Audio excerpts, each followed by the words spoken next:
Do you ever go to an ice cream shop and you're immediately overwhelmed by all of the choice? Do I go with the salted caramel and the dark chocolate, but then you have to miss out on the cookies and cream? This might be my own very real and very sad dilemma, but anyone after a small SUV in Australia at the moment faces a similar challenge. It's a really busy segment, and in the last 12 months alone, there's been a number of new entries.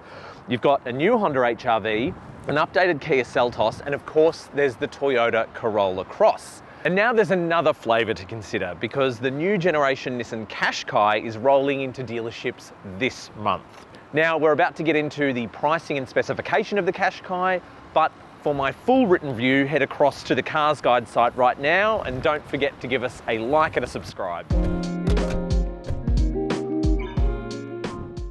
Initially, Nissan is launching with petrol variants, but the Qashqai ePower hybrid will land in 2023. Nissan has upped the price for the new model, and that means there's daylight between the Qashqai and cheaper small SUVs like the Mitsubishi ASX and MG ZS. It's now more aligned with the likes of the Subaru XV, Mazda CX-30 and the Corolla Cross. The manual gearbox has been dropped, there's no sub $30,000 Qashqai anymore. 4 grades are available, including the base ST, the ST Plus, STL and the top spec TI. The ST starts the range at $33,890 before on-road costs, which is more than $3,000 more than the old variant. The ST Plus is about $5,000 more than the old model, and the STL ups the price by $7,500. The TI tops the range at $47,390, which is a whopping $8,300 more than the equivalent outgoing variant. As expected, Nissan has upped the standard gear in a very big way for this new model.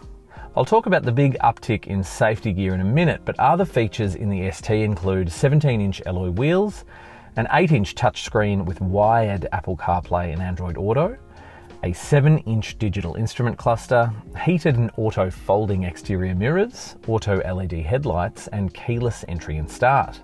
The ST Plus adds a bigger 12.3-inch multimedia display with sat-nav and wireless Apple CarPlay and 18-inch alloys. The STL gains 19-inch alloys, tinted windows, heated leather steering wheel, power adjustable driver's seat and more.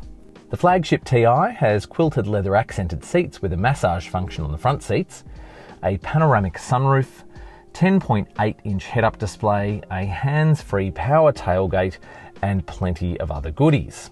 Given the price increase, you'd think Nissan could include the larger multimedia screen with wireless Apple CarPlay and sat-nav in the base ST. But as it stands, the rest of the range has a healthy amount of standard gear.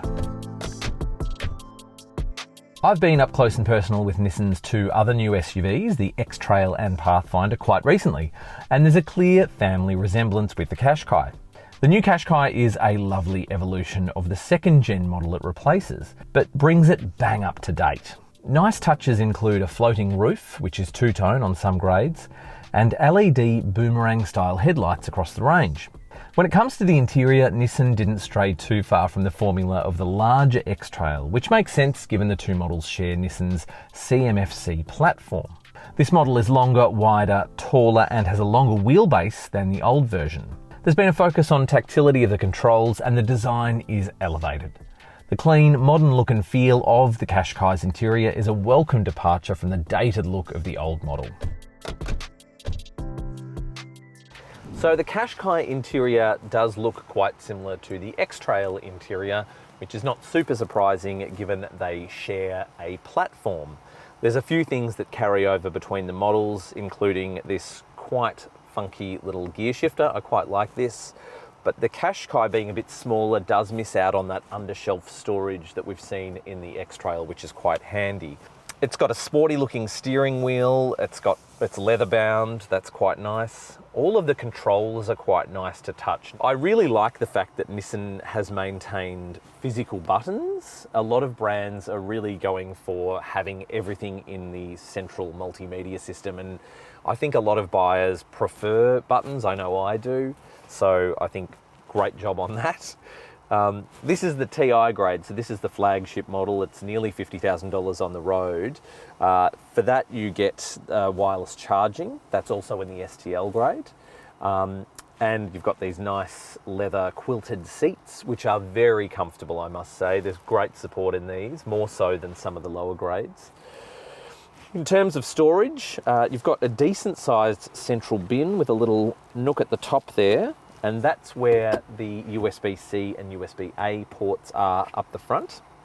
Couple of cup holders, big bottles. This isn't too big, but big bottles do fit in the front doors, and there's extra space in there as well.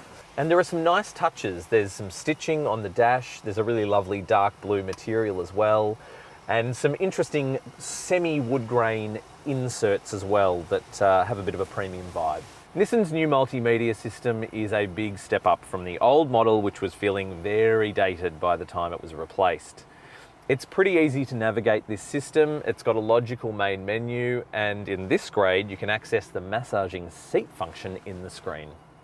The new Qashqai is bigger in most dimensions compared to the old model, which puts it right at the top of its segment in terms of size, and that means more space inside. I'm sitting behind my driving position. I'm 6 foot tall. I've got plenty of leg room here, ample tow room, which is becoming more rare these days. And even in the TI here, which has got this panoramic sunroof, I've got quite a bit of headroom. So for a small SUV, this is a pretty spacious little rear seat. In terms of amenities, you've got some rear air vents down here, the USB-A and C ports, map pockets, a bit less room for bottles in the rear, but you could still get a decent size one in there. The 60/40 split fold rear seats have your little fold down armrest with oddly shaped square cup holders in there, Isofix on the outboard seats and top tether on the entire row. And these seats are actually quite comfortable back here. They're a little flat on the bottom, but they're kind of bucketed in the back area, and it's actually a really nice little space. So, the Qashqai has quite a decent 429 litre boot in most grades. This TI makes do with 418 litres. It's a little bit less because it's got a subwoofer, which is taking up a bit of space. Now, it's not quite as big as a Corolla Cross, but it's still a very decent space. This TI grade also comes with Nissan's divide and hide system. Basically, it means there's a bit of underfloor storage, and you can split the bottom of the boot into sections so you can hide your stuff. It's a really handy feature. All Qashqais also come with a 17-inch temporary spare wheel.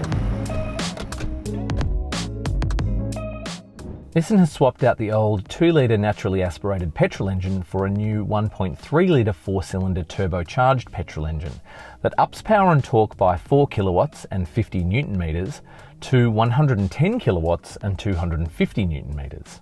It's front-wheel drive only and uses a continuously variable transmission, or CVT. The engine outputs are better than a number of the aforementioned competitors, while matching those of the Skoda Kamiq.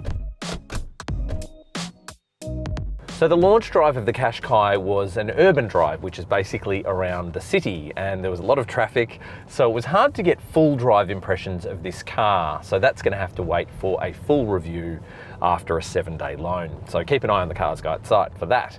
In terms of the new 1.3 litre engine, there is a bit of turbo lag from takeoff, but once you're up and running, it's quite zippy and quite responsive.